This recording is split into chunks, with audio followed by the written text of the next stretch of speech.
Know thyself. Wow, that's a big one, right? It's one of the oldest challenges in all of human history, something you'd see written above ancient temples, something echoed through scriptures. But what does it really, truly mean to go on that journey?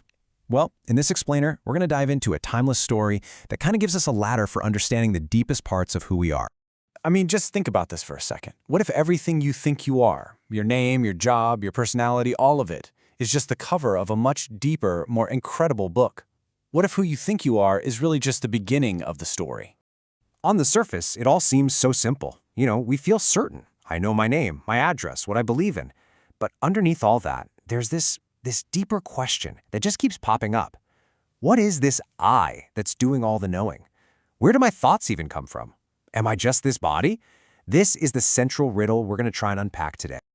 So, to solve this riddle, we're going to dig into a beautiful, timeless story from the scriptures. It's basically a conversation between a father and his son that acts as a kind of ladder to self-knowledge. Our journey starts right where most of us are living our lives every day. We define ourselves by all these external labels, and our own special philosophy of life. But the source material gives us a pretty interesting warning here. The more different we try to be, the more we try to separate our thoughts from everyone else's, the less useful we can actually become. Real value lies in what's common to all of us. So let's begin our climb. Let's start going up this ladder of self. Our guide is this incredible story of a father guiding his son, and it shows step by step how our understanding of who we are can evolve.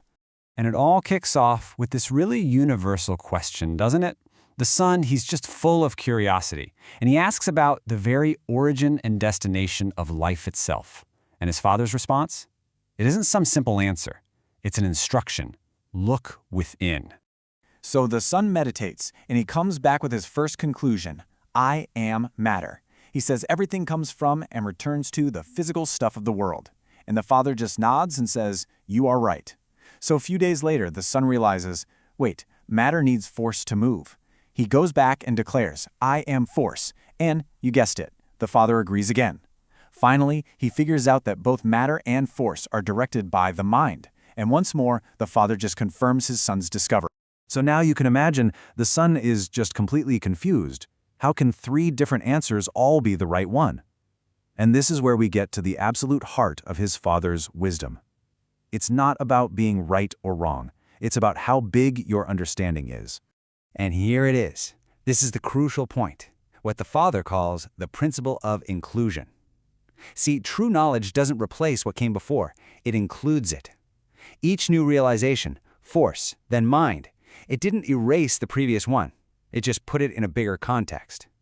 Mind directs the force, which then moves the matter.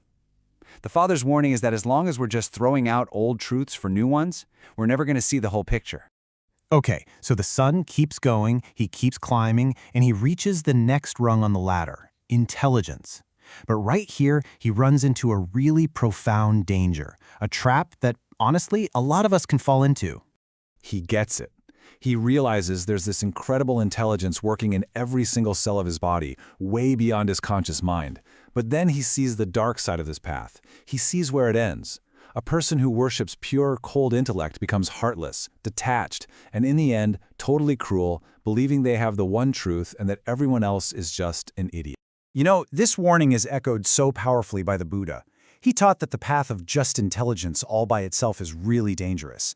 He said it's better to live 1,000 lives with all your human flaws than to become some cruel beast of intellect. The real goal isn't self-mastery through being detached, it's compassion for other people. And this line just says it all. The source tells us there is a divine tolerance for our human weakness, for our emotions and our mistakes. But for wickedness that's combined with intelligence, for using what you know to control and to harm, there is no excuse. Ever. Okay, so if pure intelligence isn't the final answer, then what is? The son's journey is about to lead him to one final, ultimate revelation about the true nature of himself and really of creation itself. He reasons it out, and it's beautiful. He thinks about the most powerful bonds in life, between a mother and her child, between true friends, even the connection we have with our pets. And he realizes none of that is based on cold intelligence. There has to be something deeper, a more fundamental force at play here. And then he finds it. The source of everything, the reason for the question and the answer in the first place, isn't some intellectual concept. It's an experience. The Father calls it bliss and joy. The Son calls it love. It's the level of consciousness that everything, absolutely everything, comes from. So how do we connect with this source? Well, the text points to another ancient story for the answer. When Moses asked for God's name, the voice from that burning bush doesn't give him a label. The instruction is profoundly different. This is so important. The divine isn't some external he or she out there. It's the direct, internal experience of existence itself. That feeling of I am that is present in every single one of us. When you say I am, you are literally touching that fundamental reality. That, the source says, is the real key to knowing thyself.